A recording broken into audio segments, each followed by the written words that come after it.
pudimos contar con la presencia de dos grandes bailadores de nuestra casa hermana en Alcalá de Henares. Las circunstancias lo impidieron entonces y este año nos corresponden a la invitación. Ellos son Víctor Bajo y Ana Domínguez, premio ordinario en el certamen oficial de Jota de Zaragoza en el 2014.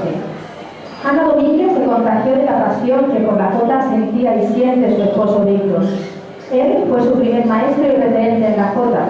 Después completaría su formación en el grupo de Aragón con su maestra Olga Quilhué. Además del grupo de Aragón y en la Casa de Aragón de Alcalá de Henares, ha sido bailadora de la Casa de Aragón de Madrid.